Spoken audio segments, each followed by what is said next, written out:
Hello everyone, this is Vartika and I am right back with a new video. In this video, you will be learning about what a tuple is and how can you access an element of the tuple. Okay, so today we'll be discussing about tuples. Now tuples are a form of core data types of Python. Now tuples are very much similar to list that we have studied in our previous videos.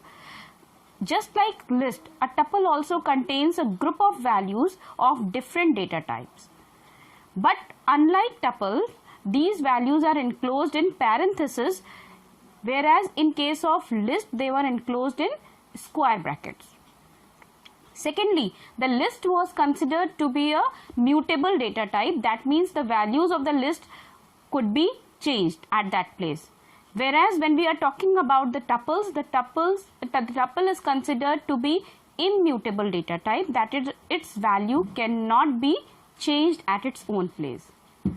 Now, if we relate the two, list and tuple, now the tuples are also stored in the memory location exactly as lists are stored, because in list also the location of the list contain the references to the value. In the same way, in tuples also the tuple elements contain not the actual value but the references to the original value.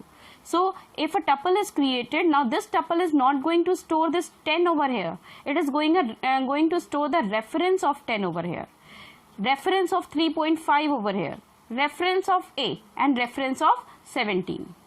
Now let us see how can we create tuples. This is a very simple way of creating a tuple. T is equal to, and then the values are assigned to it separated by comma and placed within parentheses. Now this is second example in which I have created a single element tuple. Now here you have to be very alert that whenever you are creating a tuple with single element, you will not just write a value within parentheses, but you also have to put the comma after the value. This comma is compulsory, because if you are not going to place this comma over here, then it will not create a tuple but it will create a simple integer value variable. Now this is an example of nested tuple. Just like nested list, this is a nested tuple. Tuple can also be created from the sequences. If suppose this is a string and from this string we want to create a tuple, so we are going to simple write T is equal to tuple. Now this is a constructor, this is a function that helps to convert the sequence into a tuple form. So when you display this T, the values will be, each of the element of the sequence will be converted to the individual element of the tuple. This is another example. Here I have converted the list into the tuple. The same way, now this is the tuple. Okay. Okay, now if we have to take input in a tuple in the form of a tuple, now there are two ways. One is your eval function and another is your tuple function. We have already worked upon these two functions when we were dealing with the list, right? So what happens with eval function? Whenever you enter the data for the as input, when using the eval function, you have to enter the data in the same format in which it is to be stored. So I have to take the data as a tuple. So I have provided the input in the form of tuple. So this will be my resultant. When we are dealing with the tuple function, when we are taking the input using the tuple function, right? Then if I have provided this input, what it is doing? It is converting it into a string format. It is taking it as a sequence and then converting this sequence into string format. So it is exactly same as representing this one. Now in order to access the elements of the tuple, the process is same as we access the elements of the string or the list, right? Just like a string or a list, the tuple elements also have a unique index number. There are two types of indexes. One is your forward index that starts from 0 and another is your backward index that starts from -1. So if this is your tuple and you have to access this 30, so what you are going to write? Name of the tuple, and within a square bracket you are going to write the index number. You can either use the positive index or you can use the negative index also.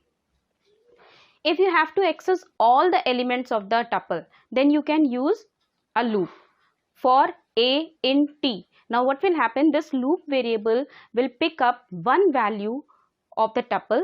First of all, it will pick up the first value and it will proceed with the body of the loop. That means it is going to display that value. Next time it will fetch the second value and repeat the same procedure. And in this way, this loop will move on for all the values of the tuple, and your output will be something like this one. Now let us talk about the operations of the tuple. When we talk about the operations of the tuple, we have already read about the plus operator, that is concatenation operator. Now the concatenation operator, what it does, it simply joins the elements of the two tuples, just as it does in list.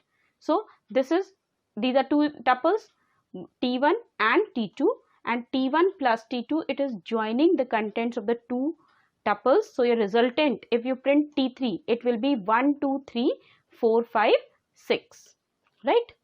Next, this is your replication operator, asterisk symbol. This is your replication operator. What it does, it simply repeats the elements of the tuple required number of time. So it is given T1 asterisk 2, so it will repeat this tuple 2 times.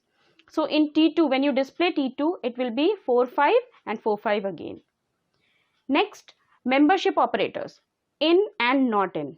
These operators simply check the existence of this value in the tuple. So 3 in T1, since 3 is existing in T1, so it will print the result true. 10 not in T1, since 10 is not present in T1, so it will display true. Next is your comparison operator. I have taken certain values, certain tuples over here, and now I am trying to compare them. Comparison operators are the same operator like equal to, not equal to, greater than, less than. Now these comparison operators work on one element at a time in case of tuples. So it will compare the corresponding elements of the two tuples. So T1 equal to T2, so it will compare T1, first value of T1 with the first value of T2, then it will compare the second value of T1 with the second value of T2, and so on. In this way, all the comparison operators will work. So I have written T1 double equal to T2. Since T1 is exactly equal to T2, so it is going to print true. Then T1 is equal to T3. Since the contents of these two are not same, right? So it will print the result as false. This is how the various operators work with tuples. You have to remember one thing, that the concatenation operator requires that the two operands should be of same type. That is, both should be of tuple type. Replication operator requires that the one argument should be a tuple and the second should be number. So these are the various operators of tuple. With this, we come to the end of this video, and in the next video, I'll be covering up the tuple slices as well as the functions related to the tuple. So do subscribe my channel so that you get to know about my new video. Thank you.